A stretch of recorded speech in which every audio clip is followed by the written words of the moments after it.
troubles du comportement alimentaire, problèmes de poids. Je te parle aujourd'hui de tous les symptômes dont j'ai réussi à me débarrasser grâce à l'alimentation végétale et ce depuis plus de 5 ans. Alors reste bien avec moi jusqu'au bout de cette vidéo si ce sujet t'intéresse.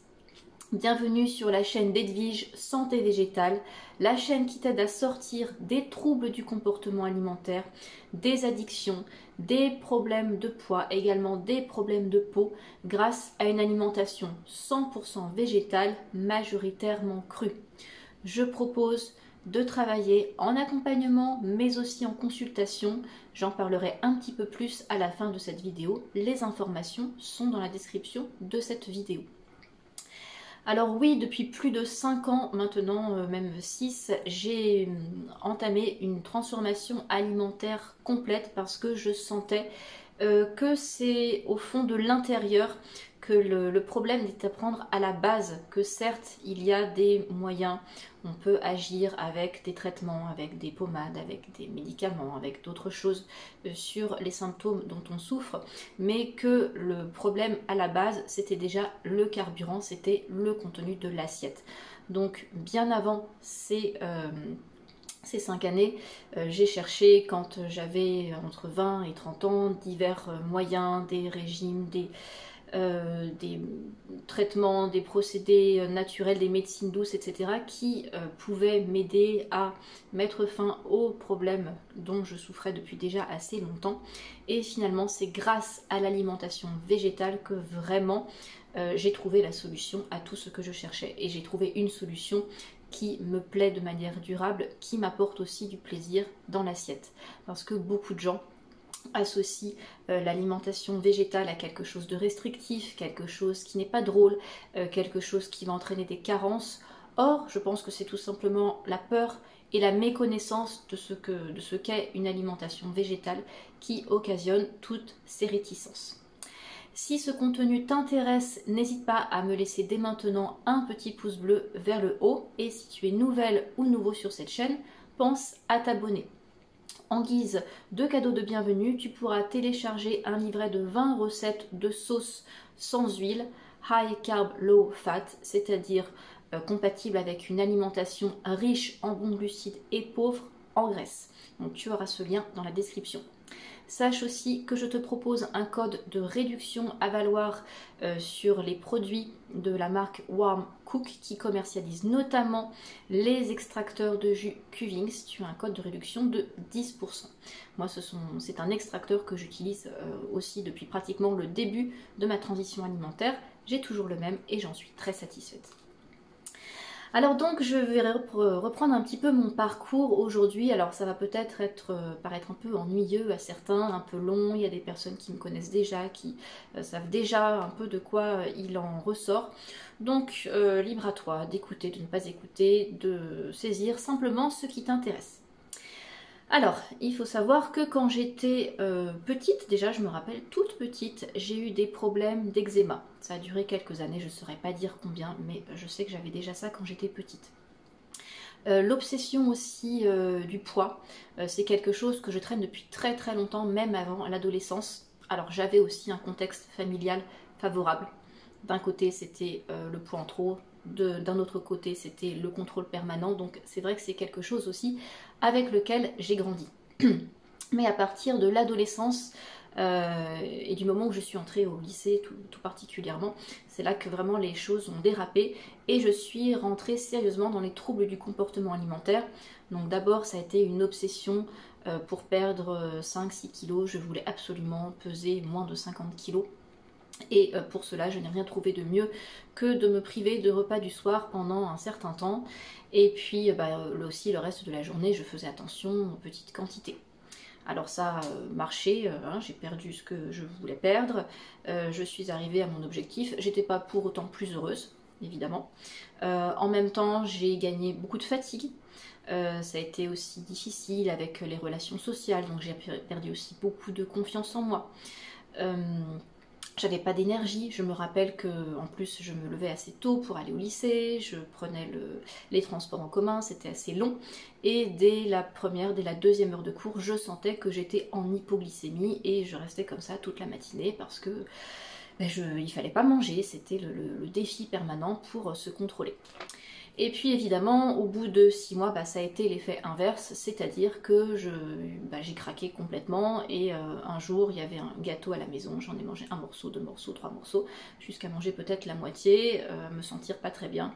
Et ensuite, ça a été le cercle infernal pendant facilement 1 an, même 2 ans, où tout le temps, je n'arrivais pas à m'arrêter en fait, avec tout ce qui était surtout gras sucré, les gâteaux, chocolat, tartes, etc.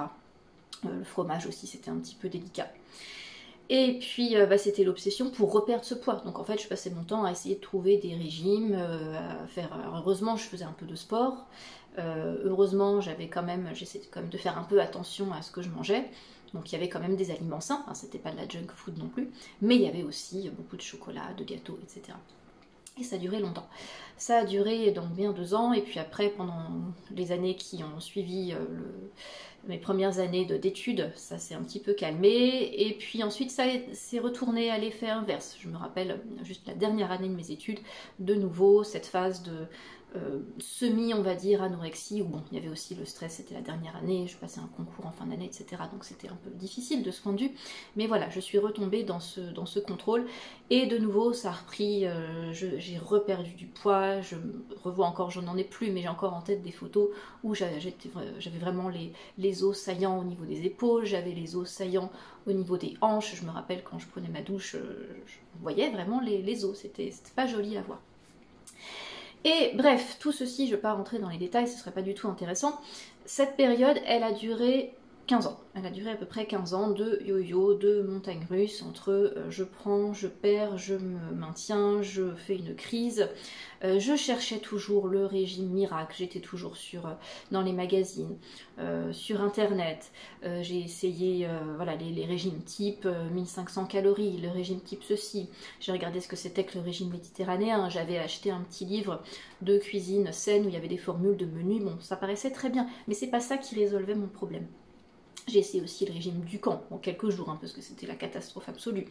Je me suis tournée aussi vers les médecines traditionnelles. Je me suis intéressée, quand j'avais autour de 28-30 ans, je me suis intéressée au yoga, ce qui m'a ouvert une porte vers l'Ayurveda. Et je me suis tournée notamment vers ça pour trouver plus d'équilibre et aussi pour essayer de remédier à mes problèmes de peau. J'y viens tout de suite.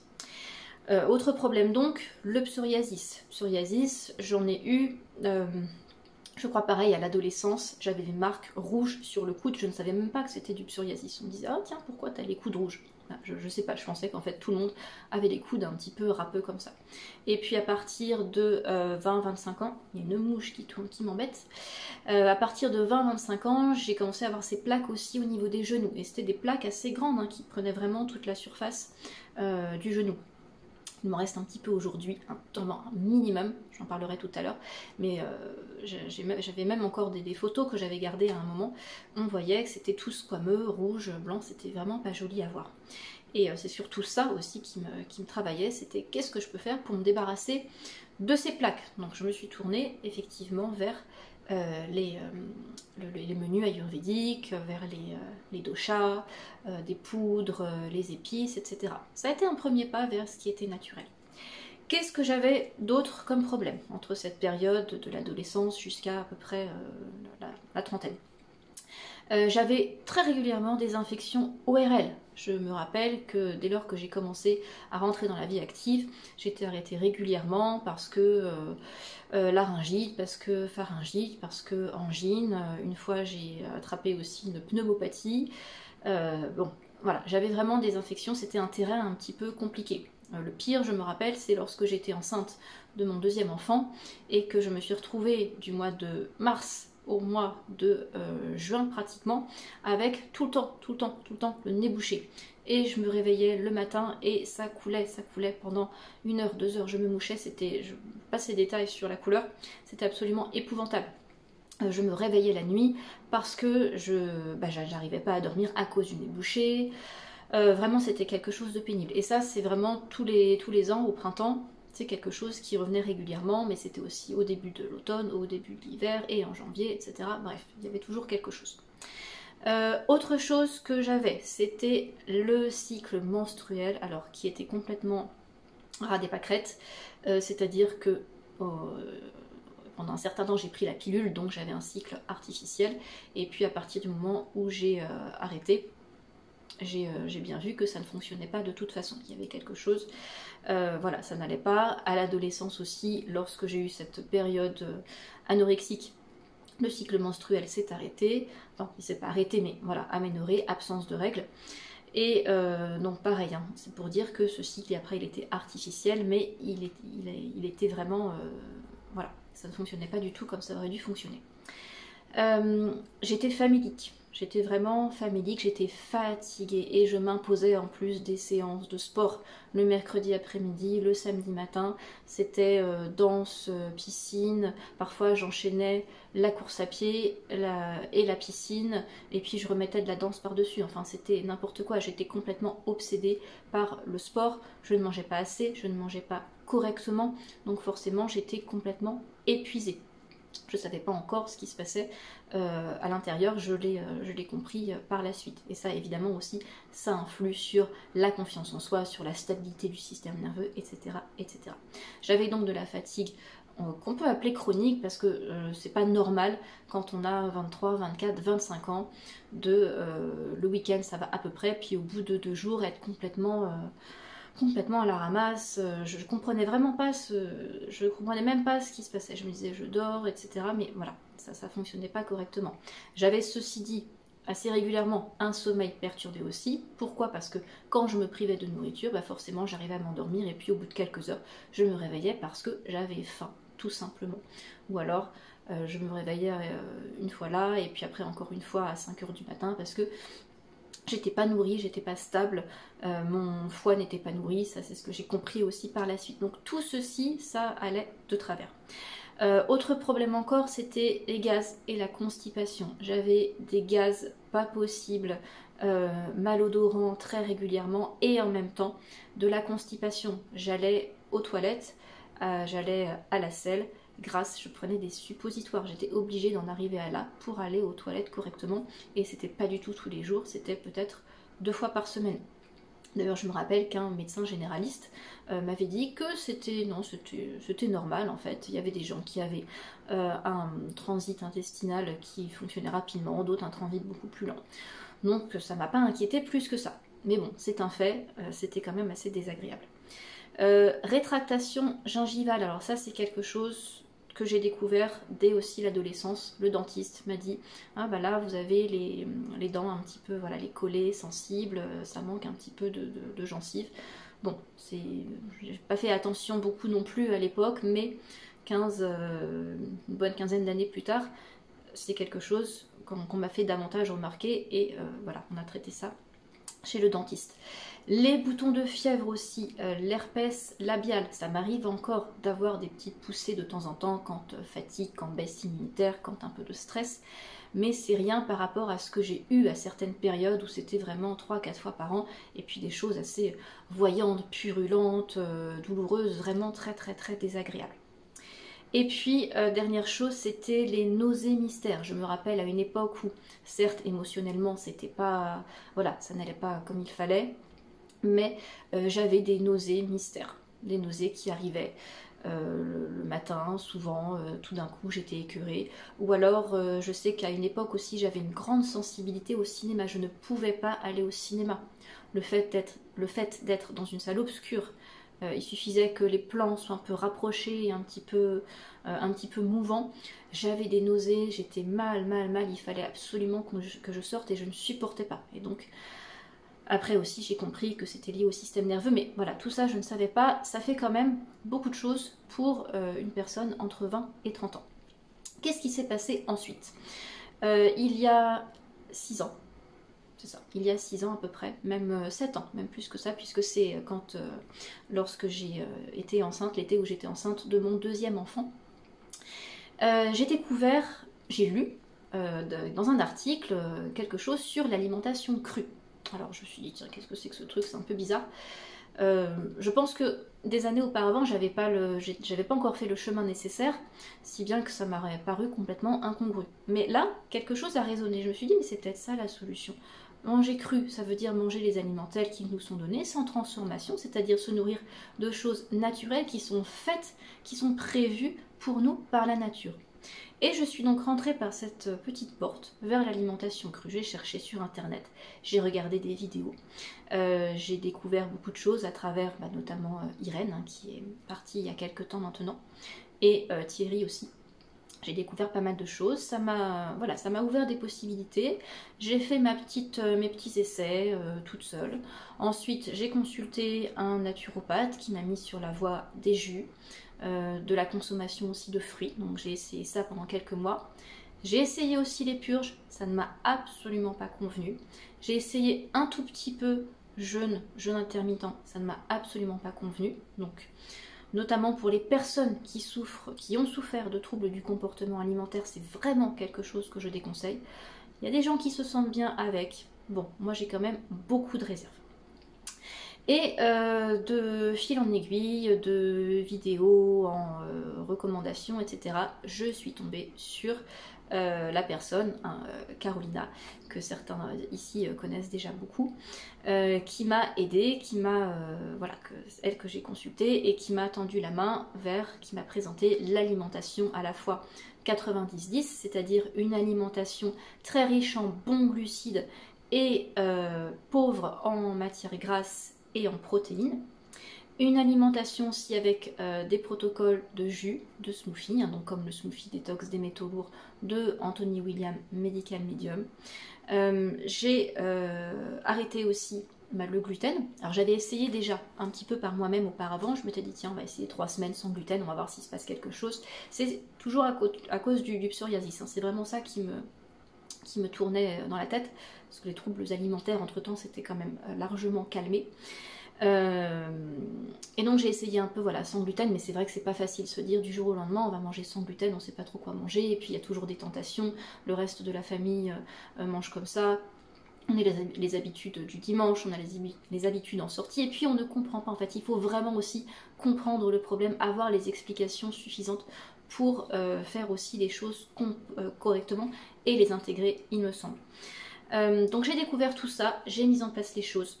J'ai fait le jus de céleri, j'ai fait le smoothie détox métaux lourds, j'ai rajouté des verdures, j'ai introduit les tisanes. Sur 2, 3 ans, 4 ans et encore, il n'y a pas si longtemps, j'ai pratiqué les monodiètes, bananes, pommes de terre, la cure pour le foie, celle aussi qui est proposée par Medical Medium, la cure qu'on appelle aussi 3-6-9. Donc tout ceci, c'est ça vraiment qui m'a permis d'arriver là où j'en suis. De retrouver aussi le plaisir, tout simplement la simplicité, une alimentation simple, colorée, qui a du goût, que j'aime. Et pourquoi je continue, c'est parce que j'aime cette alimentation, qu'elle me fait du bien, mais que je l'apprécie au niveau gustatif. Je peux parfois manger des choses plus cuisinées, plus préparées, si on va au restaurant, ou moi-même si je fais des recettes, on va dire un peu plus traditionnelles, végétales, je limite la matière grasse dedans. J'apprécie, mais c'est pas quelque chose que je peux manger tous les jours. C'est vraiment l'alimentation simple, moi, qui me convient et qui me correspond à la fois à ma personnalité et à ce qui se passe. Parce qu'on sent aussi à l'intérieur de soi ce qui se passe quand on modifie son alimentation. Et on a aussi ce ressenti, cette intuition qui se développe avec ce type d'alimentation. Donc que s'est-il passé au bout de ces 6 années d'alimentation végétale avec du cru? Pas toujours que du cru, je ne suis pas crudivore à 100%, je mange beaucoup cru, mais je mange aussi du cuit. Donc les troubles du comportement alimentaire, c'est quelque chose qui appartient au passé maintenant. Je n'ai plus cette addiction au sucre. De temps en temps, je mange un petit morceau de gâteau, je me fais un cake, un banana cake par exemple. C'est moi qui le fais avec la farine d'avoine sans gluten, avec un petit peu de lait de coco, il n'y a pas d'huile, voilà, il n'y a absolument rien de nocif. De temps en temps, je mange un petit carré de chocolat noir, agriculture bio, etc. Voilà, parce que ça fait plaisir, mais c'est pas quelque chose dont j'ai besoin absolument tous les jours. À l'époque où j'étais complètement addict, c'était une journée égale une part de dessert et égale 1 ou 2 bouchées de chocolat. C'était pas possible, sinon c'était pas une journée en fait, tout simplement. Donc ça c'est du passé. Au niveau du poids, le poids s'est stabilisé. Alors au début, j'ai perdu, notamment quand j'ai fait le protocole avec les jus, suivi des purges, etc. Là j'ai reperdu, je me suis sentie fatiguée, c'est aussi pour ça que j'ai arrêté, que je sentais que ça ne me convenait pas. Donc je suis restée assez maigre pendant un certain temps, et puis là maintenant ça fait 2 ans, je crois, ouais, 2 ans, que je reprends doucement. Et encore là, j'ai repris un petit peu. Et là je me suis même rendu compte que, alors autant je n'ai pas changé de vêtements, mais il y a des vêtements, ça commence à être un petit peu juste.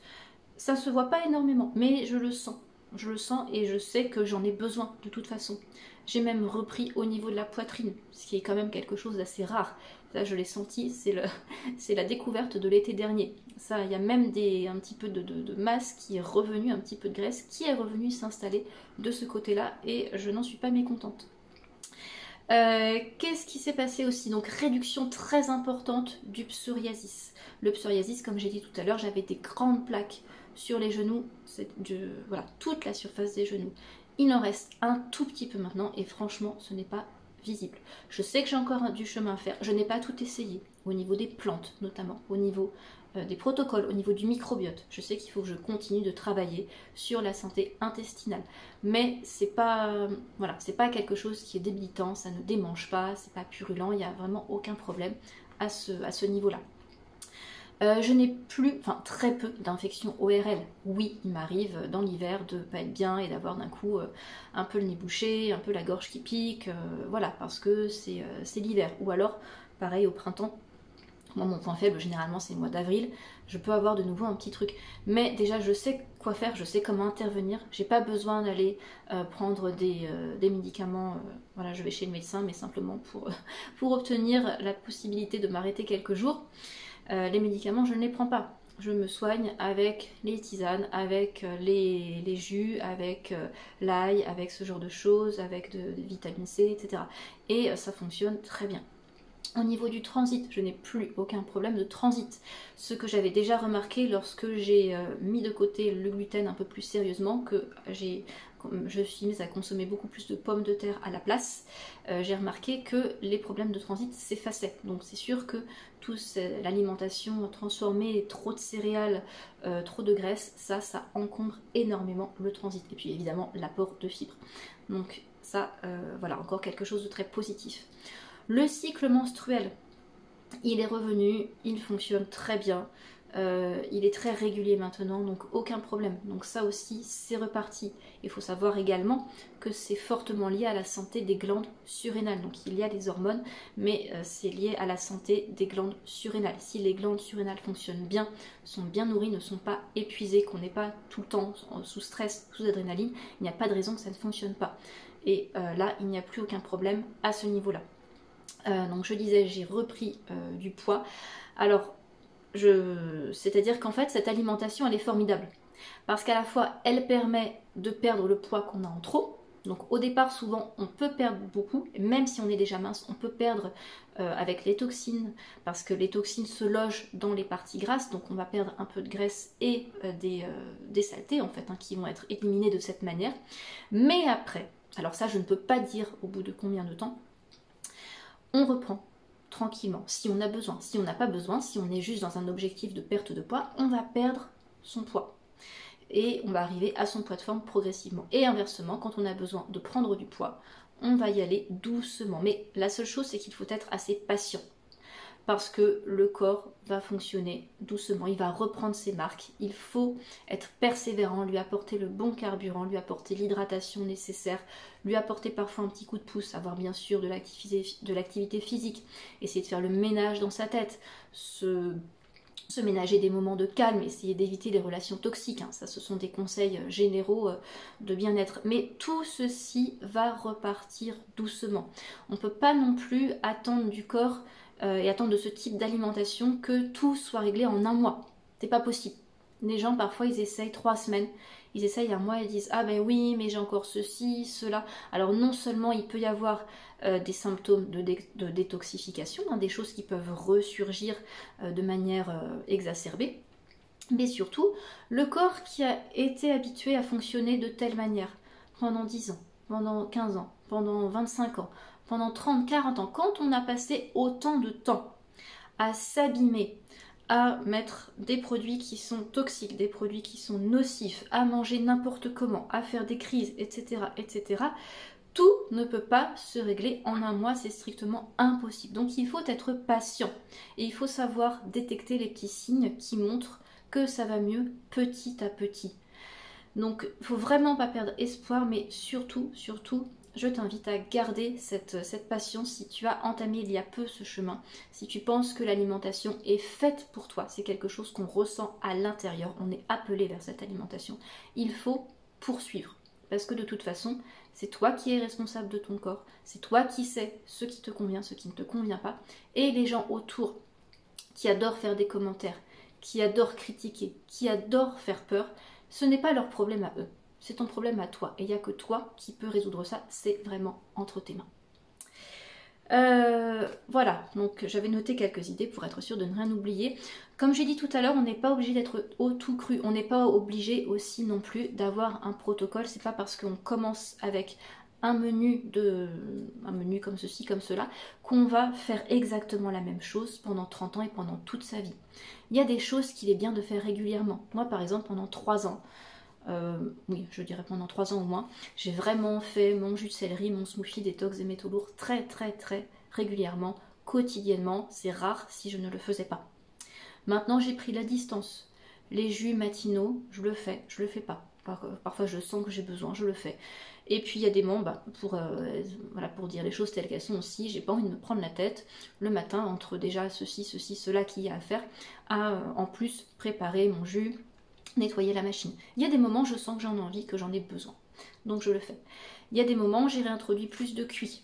Là j'ai remis plus de cru. Donc vraiment ça varie. Il y a des moments j'ai remis un peu de céréales. Et puis des moments pas du tout. Alors c'est pas des céréales à gogo, hein, parce que je sens que c'est pas du tout ce qui me convient. Mais par exemple les flocons d'avoine, il y a des moments où je mange des flocons d'avoine, il y a des moments où je ne mange pas.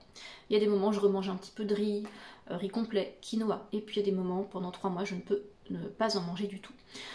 Donc vraiment, voilà, c'est quelque chose qui va rester souple, hein. Ce n'est pas quelque chose non plus de dogmatique, il faut arrêter avec les approches vraiment trop strictes. On est là aussi pour se faire plaisir avant tout.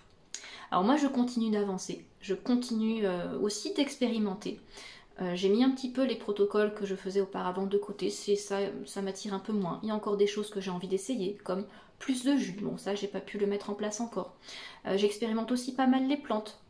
Je me documente sur les plantes, je fais, voilà, j'essaye, j'ai mes classiques, hein, la mélisse, la camomille, le thym, le romarin, l'ortie, mais j'introduis aussi plus d'hibiscus par exemple, j'ai essayé l'échinacée, j'ai essayé la lavande, qu'est-ce que j'ai essayé, le roncier, enfin vraiment, il n'y a pas de limite.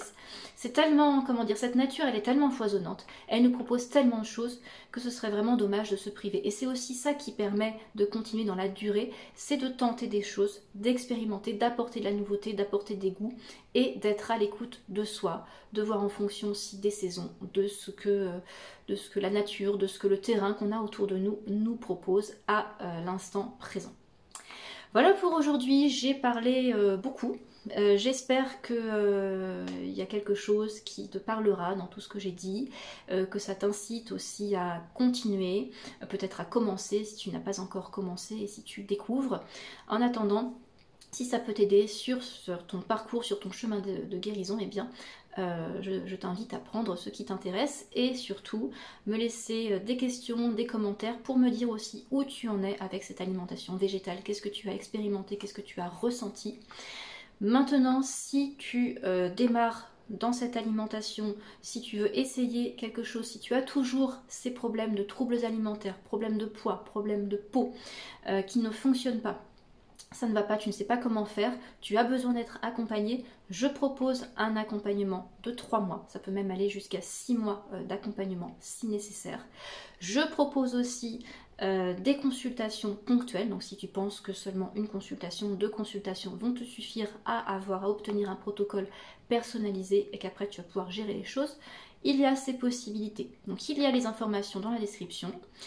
En attendant, tu peux aussi demander à rejoindre le groupe Facebook qui s'appelle Enfin Libre si tu veux rejoindre d'autres personnes qui sont passionnées par l'alimentation végétale afin d'échanger et de poser tes questions. Je te souhaite une très belle journée et je te dis à bientôt. Bye bye.